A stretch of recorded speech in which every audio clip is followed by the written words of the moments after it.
Kenapa banyak kiai yang ceria? Karena tadi satu-satunya cara kita menandingi hegemoni maksiat adalah pembawa taat itu ceria. Karena orang itu mesti mencari kebahagiaan.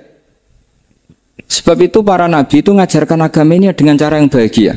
Misalnya mangqala la ilaha illallah dakhalal jannah. Nabi tidak ngendikan gini, mangqala la ilaha illallah terus sholatnya benar, puasanya benar, belajarnya benar, jadi kiainya benar. Wah itu kalau itu panjang sekali, banyak yang nggak masuk surga. Sementara kubu yang lain kampanye, sudah tenang bersama bapaknya di surga. Lah kita kampanyenya, kon sholat ra mesti ditompo, puasa ra mesti ditompo. Wes repot, syaratnya ditompo ikhlas wangel, kowe ora bakal iso. Berarti maknanya kan ra bakal mlebu swarga. Akhirnya wong kan mikir, wis salat tetep ra swarga, poso tetep ra swarga, mendingan ra salat. Jadi kita ini kan bersaing sama kampanyaku sebelah gitu. Makanya saya milih manhaj pokoknya Islam apik. Tapi bukan berarti saya menyepelekan aturan-aturan dalam salat, karena yang kampanye itu sudah banyak. Biasanya kiai-kiai sing kereng kampanye tentang sing kereng-kereng nih. Itu saya manfaatkan ya sudah, itu bagian jenengan. Jadi orang itu harus mikir.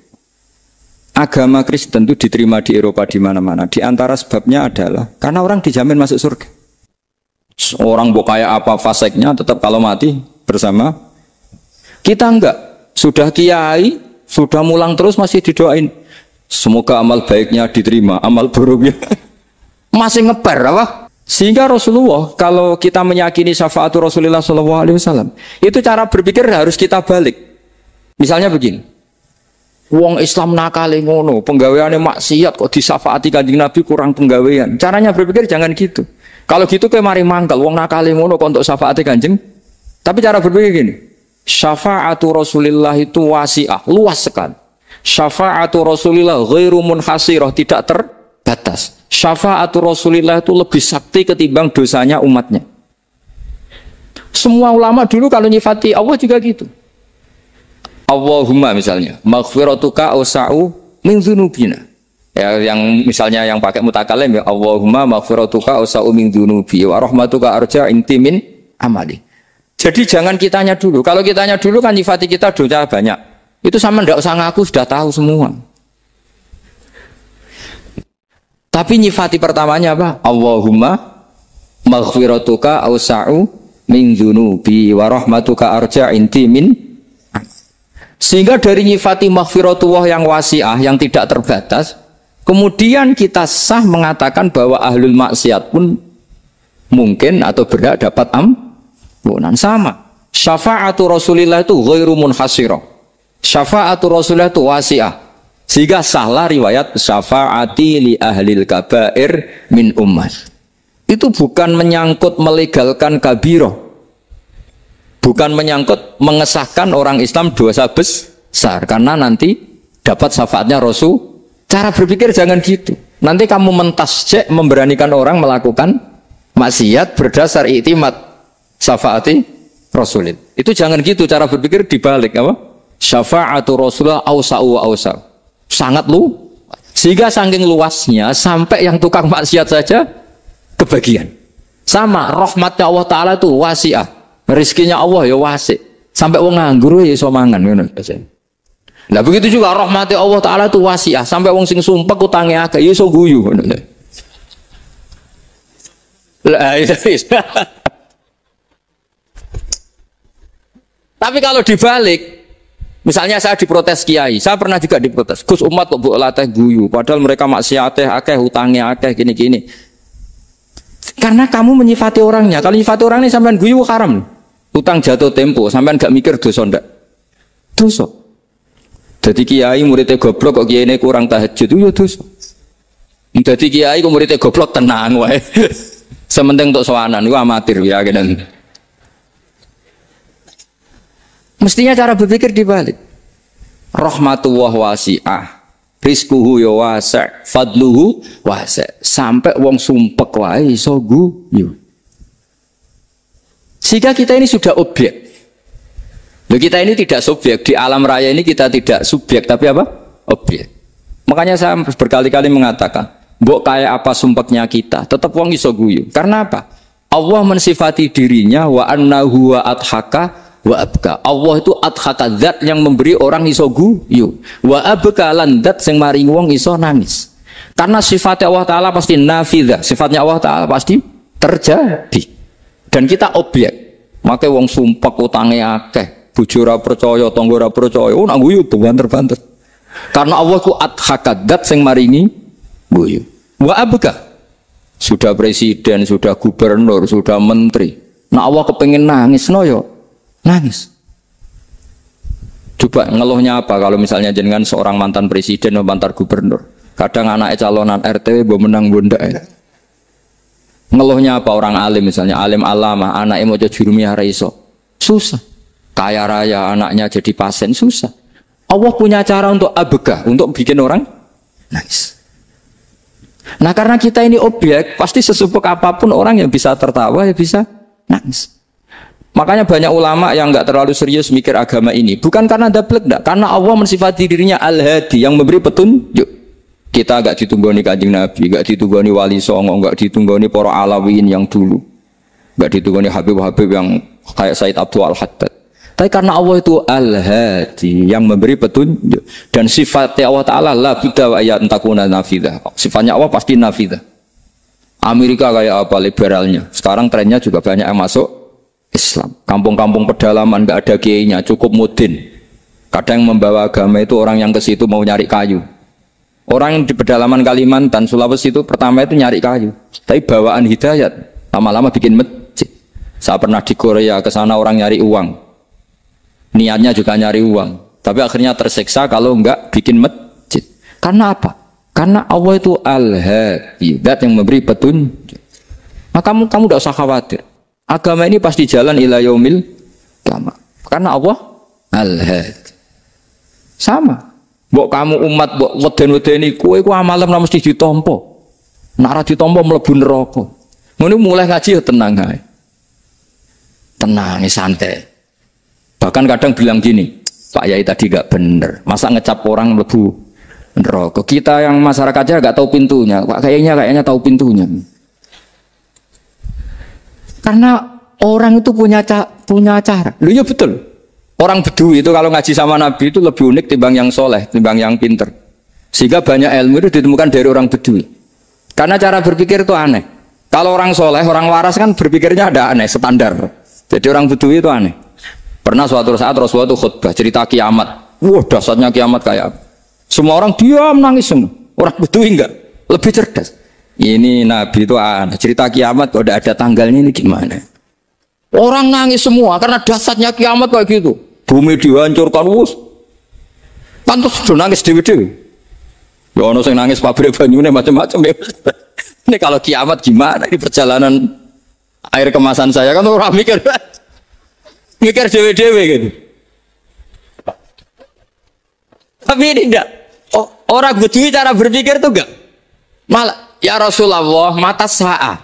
Engkau itu cerita kiamat tapi enggak jelas tanggalnya. Kalau cerita kiamat ya harus jelas dong kapannya. Jadi unik. Jadi cara berpikir sahabat kaget semua loh. Kaget. Karena gak kepikiran. Nabi A'radu anhu, A'radu itu mengabaikan. Banyak sahabat yang menganalisis lam yasma kan. Nabi memang gak dengar sehingga mengabaikan. Ada yang analisis lagi sami'a wa kariha. Sebenarnya Nabi dengar itu gak berkenan karena tengah-tengahnya khutbah kok tanya. Tapi si Arabi ini cerdas. Masuk akal kan? Misalnya mau pilihan presiden, orang mesti tanya, kapan kan gitu. Ya kan? Mau ganti presiden atau ganti bupati, takarannya orang kan, kapan? Kayak Mas Akom jadi wali ndak, pertanyaannya kan, kapan? Kalau jatuhnya kan sudah ya. Sehingga tanya, mata sa'ah ya Rasulullah. Lama-lama Nabi diangin-angin, bener juga orang ini, saya cerita kiamat kok gak jelas kapannya. Ini Nabi menjawab. Tapi karena Nabi orang-orang yang sangat pinter, tanya balik. Ma'adat talah. Lalu kalau kamu berani tanya kiamat kapan, saya tanya balik. Ya persiapan kamu apa? Jawabnya santai saja. Fawwah ma'adatullah kabira sholatin wala siyamin walakinni uhibbuka ya Rasulullah. Saya nggak menyediakan apa-apa, sholat saya biasa aja, maksudnya standar. Ya kira-kira 5 waktu pas. Ya jenis saya lah kira-kira. Wala kabira siyamin, dan saya puasa ya standar saja pas. Walakin uhibbuka ya Rasulullah. Tetapi saya mencintai engkau ya Rasulullah. Jawabannya Nabi apa? Almar'u ma'aman ahabba. Sebagian riwayat anta ma'aman ahbabta. Jadi hadis itu populer tuh barokahnya wong desa tadi. Andai kan dia punya etika, maka sowan dulu tanya 4 mata. Itu jadi hadis ahadi. Tapi barokahnya dia selonong di depan umum. Zaman Nabi khutbah itu jadi hadis mutawatir. Jadi kadang barang baik itu barokahnya orang yang enggak baik. Maksudnya su'ul adab. Tanya gitu kan su'ul. Tapi itu barokah. Akhirnya hadis itu mutawatir karena didengar ribuan sahabat yang mendengarkan khutbahnya Rasulullah. Tapi kalau hadis itu satu-satu kan khassani bidzalika Rasulullah, khassani bidzalika Rasul, itu nanti jadi hadis ahadi yang kualitasnya jauh di bawah hadis mutawatir. Jadi barokahnya orang su'ul adab itu ya ada. Karena Allah yang mendesain ini. Akhirnya kata sahabat, kata Anas bin Malik, mereka itu mangkelnya bukan main sama Arabi tadi karena tanya nggak sopan sama Rasulullah. Tapi setelah Nabi jawab almar'u ma'aman habba fama farihu bi syai'in farahum bidzalika batal. Mereka tidak pernah senang dengan hadisnya Nabi sesenang riwayat almar'u ma'aman habba. Barokahnya Arabi. Bedui. Makanya saya sebagai kiai ini bedui saya tak pertahankan ila yaumil qiyamah. Karena umat ini pernah terbarokai oleh orang apa? Bedui. Barokai su'ul adab tadi. Jadi mohon ini supaya majelis ini kan majlisul iltorti Rasulullah, coba terlatihlah mengatakan Allah itu subjek, Allah itu al-fa'ilul mukhtar, Allah itu al-fa'ilul mukhtar, Allah itu yang menentukan alam ini. Dan Allah mensifati dirinya wa annahu huwa adhaka wa abka. Allah itu zat yang memberi orang itu bisa tertawa. Dan Allah juga yang memberikan orang itu bisa menangis. Mbok kayak apa kamu neror umat? Wah, amal nggak mesti diterima gini-gini. Ternyata neng majelis nangis sih. Mulai guyu. Kadang guyu-guyune ngenyak tenane. Daripada apa ya agak-agak merodok orang yang dohirnya beda dengan batinnya. Nggak perlu distatuskan seperti itu. Ya sudah biasa saja. Jadi nah, fi muqaddimihim imam besar dalam manhaj ini namanya Abul Hasan apa? Asyadzili. Abul Hasan Asyadzili itu kalau ada orang tanya gini, Beb saya ini susah, sholat saya tidak mesti diterima Allah gini-gini, marah. Enggak usah. Kafa bika jazaan an radiyaka laka ahlan. Sudah kamu ditakdir pernah sujud itu sudah keren. Saya itu andaikan dapat kabar dari malaikat bahwa sholat kamu tidak diterima, saya tidak susah. Bukan karena sombong. Pernah ditakdir sholat sujud ning Allah itu keren. Kayak apa malunya kita ketemu Allah kemudian kita di bumi tidak pernah sujud. Makanya cara Abul Hasan Asyadzili kowe ora usah mikir sholat ditampa taro ora usah mbok mikir. Kowe ditakdir tau sujud itu hebat. Kafa bika jazaan an radiyaka laka ahla. Cukup kamu mendapat balasan dari Allah, kamu pernah ditakdir sujud. Gak perlu ngaji alim alama, gowo sawi ngalor ngidul jalalain keren. Paling gak malaikat pernah melihat kamu, gue tak kitab kudi. Gak penting paham, gak penting. Karena isra bakat paham. Jadi Abul Hasan Asyadzili adalah orang yang, dan itu Al-Hasani ya, dan itu Al-Hasani. Makanya macam-macam kita yang Al-Husaini sudah kita punya Faqih Muqaddam, punya banyak. Di Al-Hasani yang paling populer diantaranya adalah Abul Hasan Asyadzili. Beliau tuh kalau ngendikan sesuatu itu positif terus. Termasuk itu ketika ada orang resah sholat saya diterima ndak, kata beliau wes kowe sing support nak ditakdir tahu sujud. Saya itu sebetulnya kadang-kadang yang miris, wes sholatku tompo ta ora, tapi saya sangat sadili, sangat sadili. Saya nggak pernah berdoa ya Allah ibadah kami jenengan terima ndak, karena takut kalau doa gitu keterusan itu terus ditompo ora ya, akhirnya keterusan gitu, akhirnya ngenes. Masa orang pernah sujud ngenes, lama-lama gini setan masuk. Apa artinya saya sujud ternyata gak diterima? Lu wong kawula kok iskal tentang pernah sujud. Itu kan ibarat gini, kamu ngasih uang sama orang tua kamu, misalnya Habib Soleh ngasih uang Habib Ali, terus apa artinya tak kasih, kemudian beliau tidak terima kasih, itu kan lucu. Terima kasih tidak terima kasih, seorang anak ngasih orang tua itu keren. Makanya saya bangga dengan Habib Soleh ketika beliau mengumrohkan Habib Ali, sudah mendaftarkan haji Habib Ali. Gak usah mikir diterima apa enggak. Wes keren, itu sudah perilaku yang keren, yang hebat. Makanya saya sering ada orang mau cerai tanya saya, Gus saya ini cerai gak, istri saya kurang ajar gini. Gak usah. Wah bojo kula judes. Uang di bojo iku wis keren. Paling gak kowe ra darani jomblo.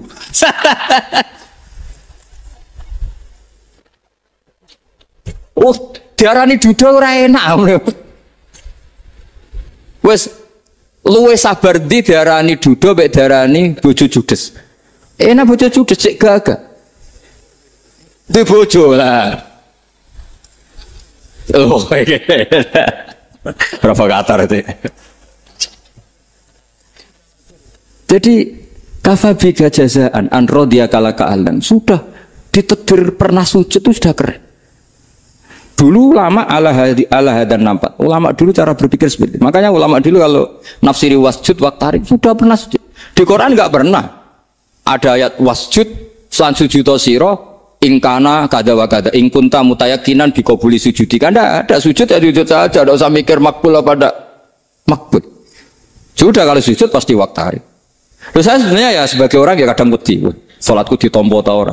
Tapi kalau keterusan nanti ada was-was yang mengatakan opo artine sholat. Lu tuh kan ngeri seorang hamba sing uripe ning bumine Allah kemudian menyoal pernah sholat hanya karena takut gak diterima. Itu kan geblek banget. Biasa jenis kiai yang di partai itu. Saya tidak tahu kalau kening dikom. Setiap umat masa kamu gak ada keren iblis. Jadi, nah nanti kalau misalnya ada manhajnya Habib Soleh yang tidak seperti itu tidak apa-apa. Mungkin supaya orang nggak takabur, nggak fakhr. Sehingga makanya mulai dulu lama itu ya partainya kalau nggak rojak ya hauf. Nah saya ini yang jelas terang-terangan ikut partai rojak saja, Pak. Partai rojak. Karena banyak yang sudah di partai hauf. Tapi saya rojak yang bil ilmi tadi. Makanya Sayyidina Umar radhiyallahu anhu itu yang namanya sama sujud. Saya itu punya kitab. Habib Soleh pernah tak tunjukin tulisan tangan saya. Muji-muji sujud. Sayyidina Umar ketika ditusuk seorang gila itu Majusi. Abu Lu'lu' terkenalnya itu. Itu Hulamul Mughirah terkenalnya. Ditusuk, dia sahabat, beliau sahabat, wali. Jadi nusuk Umar itu kayak apa? Nusuk Mas Akom aja dosa besar apalagi nusuk Umar. Itu ketika ditusuk, dia itu ya punya dendam. Namanya manusia itu punya dendam. Maksudnya namanya orang kan mangkel sama yang nusuk. Kalau orang mangkel itu inginnya kan yang nusuk itu masuk neraka. Tapi apa kata Umar? Ngendikan gini, tanya pertama. Yang nusuk saya siapa? Orang Majusi. Orang Majusi, Hulamul Mughirah. Alhamdulillah, alladzi lam yaj'al maniyati biyadi rajulin lam yasjud laka sajdatan yuhaju biha indaka yaumal qiyamah. Saya itu senang Gusti, yang nusuk saya orang yang nggak pernah sujud sama jenengan. Jika kalau saya dendam supaya dia masuk neraka, saya nggak takut orang itu nuntut sama saya. Tapi kalau dia pernah sujud, pernah sholat, kemudian dia masuk neraka karena nusuk saya, kemudian dia berargumentasi, saya pernah sujud ya Allah, kenapa engkau masukkan neraka? Saya tidak berani jawab ya Allah. Saking hormatnya sama yang namanya sujud. Jadi kamu dendamnya kesampaian, cara Jawa, dendam dengan tanda kutip ya, tidak makna semestinya. Jadi mangkel mbek sing nusuk, nak mlebu neraka pantes, wong ora tau sujud wae Gusti gitu. Tapi kalau pernah sujud, kemudian dia masuk neraka karena saya, bisa yuhajuni biha yaumal qiyam. Jadi kayak apa sujud? Saya apa? Nabi itu kalau muji sujud sampai ngitkan wa hatta takuna sajdatul wahidatu khairan minad dunya wa ma fiha. Nanti kalau kamu di akhirat ketemu Allah, kenangan terbaik kita apa? Di dunia pernah sujud. Keren aja. Cara ning pondok wis tau bayar seharian. Cara sowan kiai tau ngapopi Mas. Wis go jajan nih. Nah tapi kadang setan itu masuk tadi. Apa artinya sujud gak mesti ditompo? Apa artinya sowan Habib ngaturi gak mesti ditompo? Ngaturi kiai. Akhirnya ada ketakutan. Nah kalau ketakutan ini berlebihan lama-lama, ma faidatus sujud. Wah itu sudah buruk sekali. Wong hamba kok tanya ma faidatus sujud. Nah ini di pentingnya mazhab-mazhab Syadzili. Jadi saya ngaji agak-agak uraan amdan. Kalau ini watak sudah bukan. Jadi uraan itu ada dua. Ada yang amdan bismil ilm, ilmunya banyak terus milih manhaj. Insya Allah saya partai itu. Ada yang uraan bakat Mas. Ada ya? Ada apa banyak? Nah sebetulnya khauf juga gitu Bim. Ada khauf itu karena ilm. Ada Habib alim alama atau kiai alim alama, dia tahu masyarakat kalau ngikuti Gus Bak nanti jadi fakir, kurang tawaduk, terus dia milih partai khauf. Lah yang buruk itu ada kiai yang milih khauf pancen dari awal sati cilik. Jenisnya wis sati. Jadi sebenarnya dia tidak cukup ilmunya nerangkan khauf, cuma jenisnya wis sati cilik. Wong ning omah lawang dikunci ono gludak-gludak, ono hantu putih. Jadi ya sama, yang bawa rojak bisa bawaan dablek, yang bawa khauf bisa saja bawaan ati cilik. Nah kita ingin yang bawa rojak ya bismil ilm, yang bawa khauf juga bismil ilm. Ya ono teh Mas wong sing ati gede, pegawene dua blek, tapi enggak bawaan rojak, memang bawaan dablek. Ada yang ati cilik tapi bawaan khauf. Jadi mengatakan khauf tapi sebetulnya bawaan ati cilik. Nah kita inginnya ndak, kalau rojak ya bismillah kayak Abdul Hasan Asyadili, kalau yang kampanye khauf kayak Said Abdul Haddad bawaan apa? Ilm. Sehingga kita ini Qul inni ala bayyinatin mir rabbi, semua itu berdasar ilmu sing jelas welo-welo. Makanya semua nabi memaklumatkan apa? Qul inni ala bayyinatin mir rabbi. Jadi semua ilmu syaratnya apa? Bayyinah. Bayyinah itu kebenaran ilmiah sing jelas welo-welo. Makanya itu yang disebut Allah Subhanahu wa taala mensifati kekasihnya yaitu Nabi Muhammad sallallahu alaihi wasallam, lam yakunil ladzina kafaru min ahlil kitabi wal musyrikina munfakkina hatta ta'tiyahumul bayyinah rasulun minallah yatslu suhufam mutahharah. Niku Kanjeng Nabi saking cerdase meneh teh wong Islam, wong musyrik, wong kafir ngerti logika yang dibangun Nabi saja kuat infikak dari kemusyrikannya. Makanya disebut munfakin. Orang-orang musyrik, orang-orang kafir tidak munfakin, tidak tercerabut dari akar akidahnya hatta ta'tiyahumul bayyinah. Itu siapa? Rasulun minallah yatslu suhufam mutahharah. Masyhur itu debatnya Nabi dengan orang-orang musyrik. Mereka bilang, "Ya Muhammad, kita ini urusannya banyak, kasusnya banyak. Lalu Anda mengajarkan ke Tuhan satu. Masa urusan banyak cukup Tuhan satu? Itu enggak fair Muhammad. Aja'alal alihata ilaha wahida inna hadza la syai'un ujab." Urusan kita banyak, masyakil kita banyak, muskilah kita banyak. Kalau Tuhannya satu tidak cukup Muhammad. Nabi dengan santainya memberi penjelasan. Ya sudah gini saja. Kalau kamu jadi budak atau pembantu, majikan kamu banyak. Semuanya merintahkan kamu, semuanya bikin aturan untuk kamu. Kamu suka enggak? Ya enggak suka Muhammad. Kalau majikan kita banyak, repot. Ya sudah, Tuhan kamu itu majikan kamu. Kalau banyak perintahnya beda-beda, kamu pusing. Ya udah Mat, Tuhannya satu aja Mat. Karena Nabi bayyinah, orang itu bisa dibalik-balik pikirannya. Dan makanya disebut daraballahu masalah rajulan fihi syuraka'u mutasyakisuna wa rajulan salamal lirajul hal yastawiyani masalah alhamdulillah. Jadi Nabi itu kalau adu argumentasi itu luar biasa. Jadi segampang itu Nabi memberi apa? Argumentasi. Karena beliau adalah al-hujjatul balighah. Jadi Nabi itu gak pernah kalah. Pernah Nabi debat sama orang Yahudi, Muhammad, saya ini turunan Ibrahim, kita ini Israel ya, kita tahu Israel adalah turunan Nabi. Israel nama lain dari Yakub, Yakub bin Ishak bin Ibrahim. Padahal Yakub ini punya anak namanya Yahuda, makanya Yahuda bin Yakub bin Ishak bin. Kita ini yang mirip Ibrahim, bukan kamu. Tapi orang Yahudi itu nggak apal nasabnya, sehingga mereka bilang kita ini saking baiknya, Ibrahim saja pengikut kita. Terus digojlok oleh Nabi. Ibrahim itu buyute Yahuda. Makanya digojlok ha antum haula ihajatum fi malakum bi ilm falimatu hajuna fi ma laysa lakum bi ilm. Kita adu debat itu sudah ilmiah. Kenapa kamu menjadi tidak ilmiah? Kenapa Muhammad? Terus Allah menurunkan wa ma unzilatit Taurat wal Injilu illa min ba'di afala ta'qilun. Artinya gini, kalau Ibrahim dikatakan Ibrahim Yahudiyah, itu sama dengan saya berkali-kali podo karo sampean misalnya ngendikan Bazubair itu pengagumnya Gus Roji misalnya. Padahal Gus Roji bin Ubab bin Maimun bin Zubair. Misalnya Gus Roji bin Kiai Haji Ubab bin Kiai Haji Maimun bin Kiai Haji Zubair. Nah Ibrahim itu kan Yahuda bin Yakub bin Ishak bin Ibrahim. Terus mereka bilang Ibrahim itu pengikut Yahudi. Itu kan kebalik-balik. Kayak Habib Hasan itu pengagum Habib Soleh. Kan Habib Hasan rohnya ini gimana, ini sih mbahnya kok dianggap. Nah, sehingga orang Yahudi ketika Nabi berdebat beda dengan Nabi Muhammad SAW. Ketika ditanya, kenapa kamu yakin agama tauhid? Millata abi. Karena ini agama nenek moyang saya. Millata abikum apa? Ibrahim. Jadi jelas. Akhirnya orang Yahudi ngerti. Ya kan sama dengan mengatakan tadi Pak Karno itu pengagum Puan Maharani. Kan aneh nggak kalimat itu?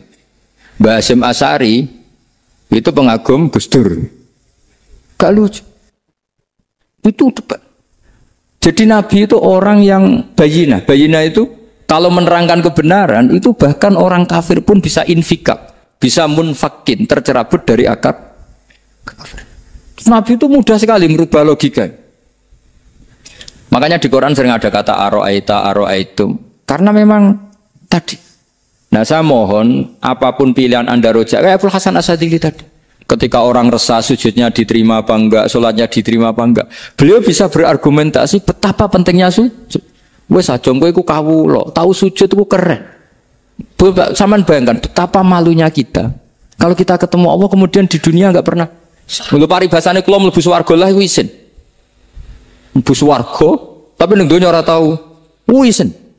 Sama seperti kowe di guru, saurip-uripmu ora tahu salam templek isin. Kira-kira seperti, meskipun salam templek ora penting. Ya ora penting dong, misalnya soalnya salam templek 50.000, duwe wis akeh ngono kan. Nama sakom penting kudu rokok.